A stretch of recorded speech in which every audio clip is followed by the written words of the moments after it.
fazer uma pergunta aqui, que eu deveria ter feito logo no início, né? Mas aqui chegou umas pessoas. Vou fazer essa pergunta agora.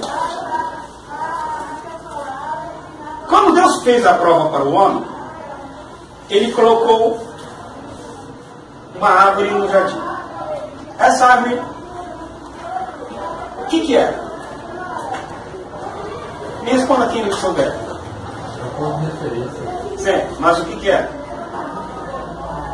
Conhecimento do bem e do mal. Certo? Não era maçã, não, né? Ninguém pensa que era maçã, não é? Graças a Deus, ninguém pensa isso, né? Não era maçã. Bom, então, aí Deus colocou no meio do jardim 2 árvores. Certo? Ou foi uma? 2? Opa! Há discórdias aqui. Olha. Sim.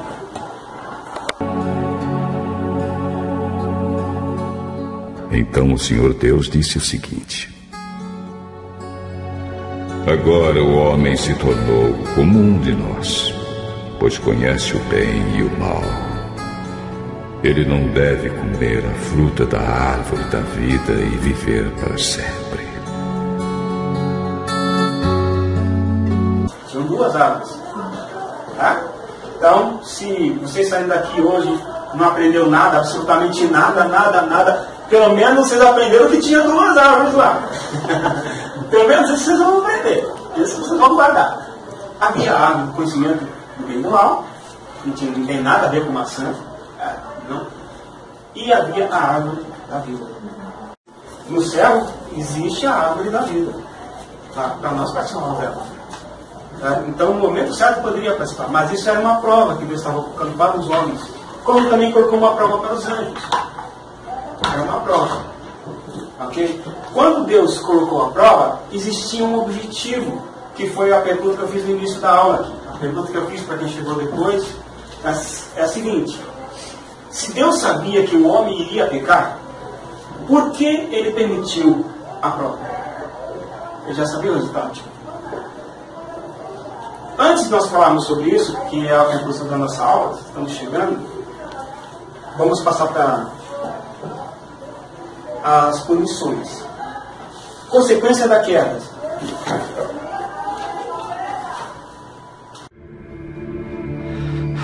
A mulher que me deste para ser minha companheira me deu a fruta e eu comi. Então o Senhor Deus perguntou à mulher: por que você fez isso? A cobra me enganou. Eu comi. Então o Senhor Deus disse à cobra: por causa do que você fez, você será castigada. Entre todos os animais, só você receberá esta maldição. De hoje em diante, você vai andar se arrastando pelo chão e vai comer o pó da terra. Eu farei que você e a mulher sejam inimigas uma da outra. E assim também serão inimigas a sua descendência e a descendência dela. Esta esmagará a sua cabeça. E você picará o calcanhar da descendência dela. Para a mulher, Deus disse: vou aumentar o seu sofrimento na gravidez, e com muita dor você dará à luz filhos. Apesar disso, você terá desejo de estar com seu marido, e ele a dominará.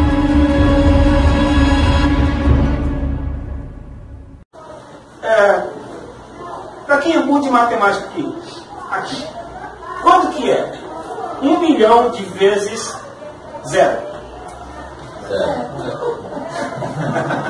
Foi muito fácil, né?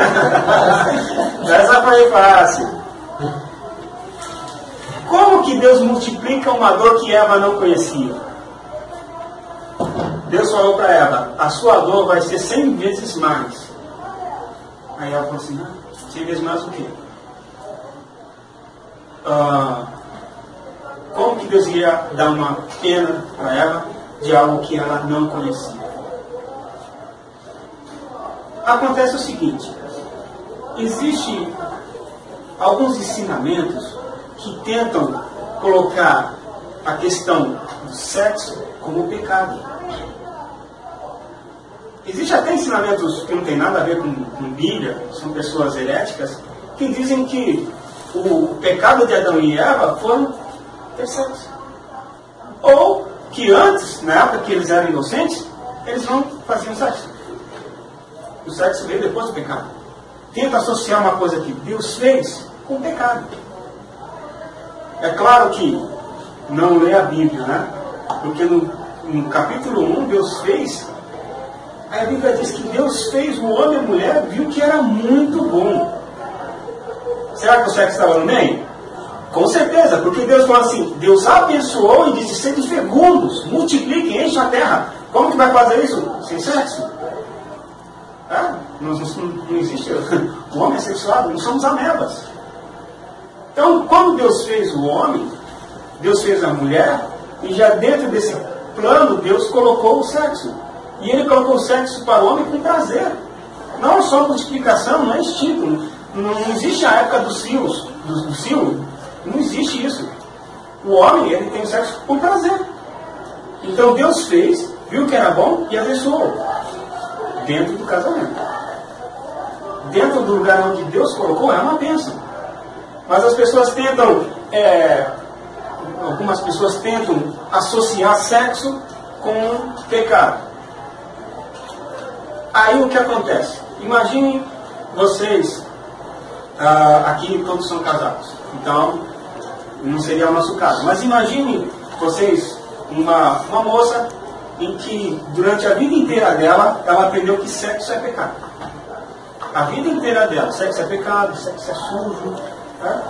Tudo isso que se faz para tentar evitar que ela pegue. Então vem toda aquela... cercada por isso, sexo é ruim, sexo é pecado, sexo é sujo, não pode, tem que ficar o mais longe possível disso. Aí essa moça casa. Aí quando essa moça casa, pronto, o sexo não é mais sujo, não é mais pecado, agora está tudo, está liberado, agora ficou bom. Imagine o que acontece com a cabeça dela. Certo? Aí imagine a cabeça do rapaz que não entende isso também. Começa a haver problemas no casamento logo no começo. No início, o casamento já começa errado. Eu conheço casos de casamento que acabou no primeiro dia. No primeiro dia. Por causa de questões sexuais. Por causa de questões sexuais. É uma arma que o diabo usa para derrubar também famílias. Que poderia ser evitado se houvesse ensino. Se fosse ensinado isso, sexo é bom, sexo é bênção de Deus para o casamento, dentro do casamento. Não pode ser antes, não pode ser fora. Tem muitos casamentos que têm problemas por causa de sexo antes. Mas está noivo, vai casar semana que vem. Pô, espera uma semana. Vai casar semana que vem, espera um pouquinho. Por causa de uma semana, esse casamento vai ter problemas sérios de ciúmes. Porque não houve respeito, porque houve uma quebra de confiança. Problemas graves de ciúmes. Aí a hora que você vai resolver o problema, eu estou falando na minha questão como pastor, né, no gabinete pastoral, a hora que você vai resolver o problema, você vai ver que o problema aconteceu por causa de sexo antes do casamento. Poderia ter esperado. As coisas seriam bem melhores. Então, irmãos, Eva, ela entendemos que ela já tinha filhos aqui. Filhos, mulher. Porque quando nasceu Caim significa alcancei um varão. Eu costumo dizer o seguinte: até que enfim veio o homem. Já devia ter vindo um monte de mulher antes. Porque nós entendemos que a dor de parto foi multiplicada porque ela conhecia a dor de parto. E a mulher é o único no reino animal, o único animal que pode morrer é parinho. Os outros animais não morrem. Mas a mulher pode ter uma dor que pode levar ela, em determinadas circunstâncias, até mesmo à morte, porque ela não precisaria ter isso. Então Deus deu 2 penas para a mulher. Certo? As 2 sentenças. A primeira, multiplicou a dor de parto. E a segunda foi bem pior que a primeira. A segunda foi para arrasar mesmo, para acabar. Qual foi a segunda? Vocês viram aí na Bíblia, né? Vocês viram aí qual que foi a segunda pena? A primeira foi terrível, mas a segunda foi para acabar mesmo. Bom, o teu desejo será para com o teu marido. Quando a mulher tenta inverter isso dentro de um casamento, acontecem problemas. Cada pessoa tem a sua personalidade. Tem mulheres que têm uma personalidade forte, certo? E o homem não tem aquela personalidade daquele jeito. Cada um tem os seus valores também, certo? Cada pessoa tem os seus valores. Então, quando existe um comprometimento entre os dois, tem uma palavra que eu estou tentando lembrar agora, eu não consigo agora, se eu lembrar eu vou falar aqui. Então, as coisas dão certo. Não é porque o homem domina.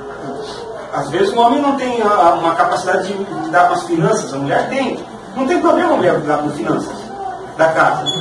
Mas quando a mulher tenta dominar o casamento, dominar a família, ela começa a ter um probleminha com essa palavra que Deus deu aqui.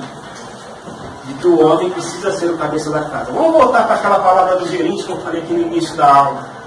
Certo? O gerente, o responsável.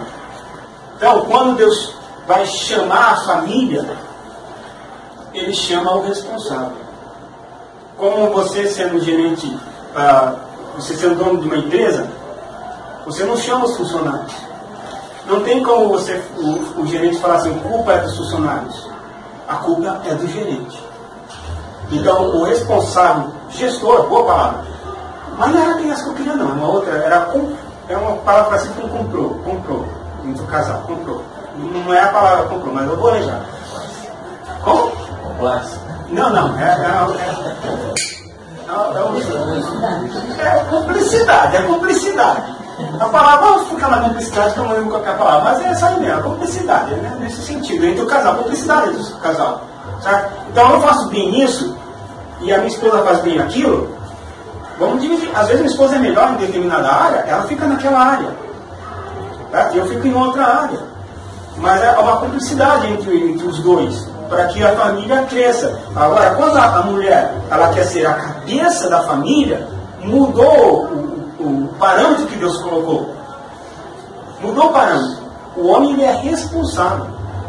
Não tem como o homem chegar diante de Deus e falar assim, Deus fala, cadê sua mulher? Não quis vir. Cadê seus filhos? Meu Deus, eu tenho, mas eles também não quiseram vir. Como assim? Você é responsável pela sua mulher, você é responsável pelos seus filhos. Você tem uma responsabilidade. Nós não podemos levar ninguém para o céu conosco, mas nós somos obrigados a ensinar o caminho que deve andar. Nós somos obrigados a cuidar bem da nossa família, como homens, gestores. Gerir bem a nossa família. Se eles não quiserem, assunto deles. Criança não tem que querer. Criança tem que fazer aquilo que os pais orientam, porque eles não têm ainda a capacidade de discernir e tomar decisões. Os pais tomam decisões. Se os pais tomam a decisão... E adolescentes também. E adolescentes também. Neurologicamente. Crianças e adolescentes. Certo? Então, se os filhos tomam a decisão que eles vão querer assistir videogame o dia inteiro, e os pais deixam, aí cai naquilo que você falou, omissão. Os pais estão sendo omissos. Como que vão se justificar depois diante de Deus por causa disso? Omissos. Então, o homem tem a sua função. Ele sendo o responsável pela sua casa, não significa que ele é dono da mulher. Certo? O problema de ciúmes ele gera muito por causa de sentimento de domínio, posse. O homem não é dono da mulher. Certo? Ele é o responsável por ela. Tanto que a Bíblia diz que a mulher, ela é o vaso mais frágil. É aquilo que ele toma com todo carinho, que ele toma todo cuidado.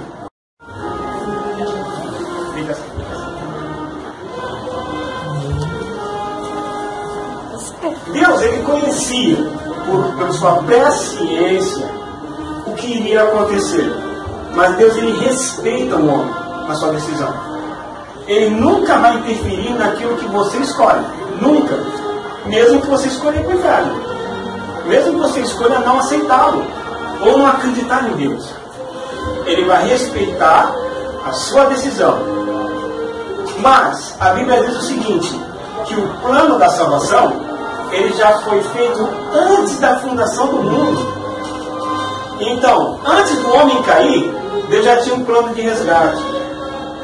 Nesse plano de resgate, ele é muito mais maravilhoso do que o plano da criação. Vamos ler só mais um versículo para eu poder encerrar. 1 João.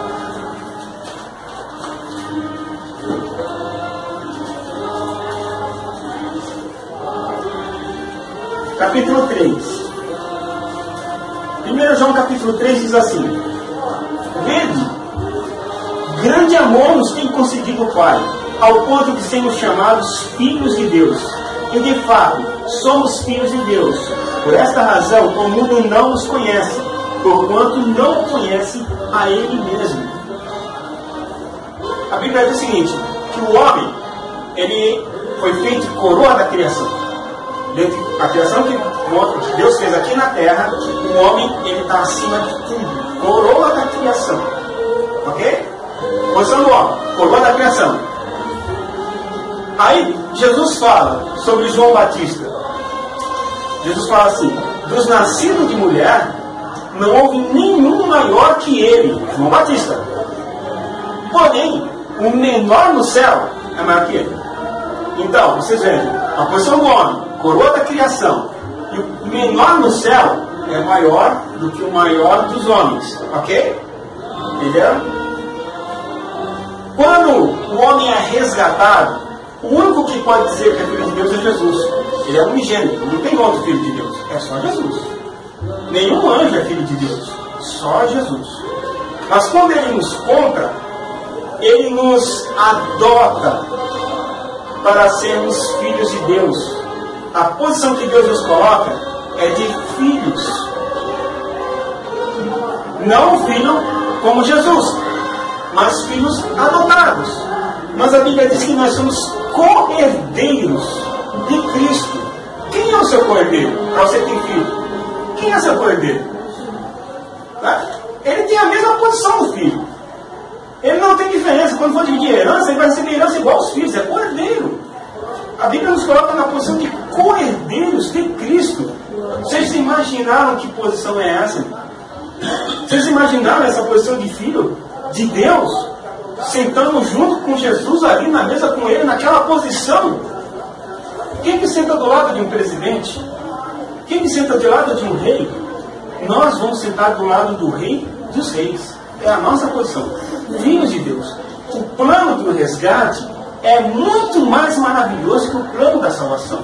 Então, se antes nós éramos, na posição de Adão, coroa da criação, agora nós somos filhos de Deus. Aquilo que o diabo queria, que ele sempre desejou, né? Colocarei no trono acima das nuvens, serei semelhante ao Altíssimo. Aquilo que ele desejava. E por causa disso ele caiu. Nós vamos falar naquela posição de honra. Por isso que o diabo te odeia tanto. Por isso que ele te odeia tanto. A nossa posição, a nossa promessa é um lugar de honra, de onde ele caiu, onde ele nunca conseguiu chegar. Mas nós temos um porém. A vitória, a bênção é somente para aquele que venceu. Então, existe a prova aí. O mundo é a nossa prova. Quem for fiel até o fim, quem permanecer firme, vai alcançar essa bênção. Agora, quem não alcançar, por sua própria decisão, por sua própria vontade, vai receber a condenação. Então, nós estamos aqui para ser abençoados e recebermos a nossa vitória.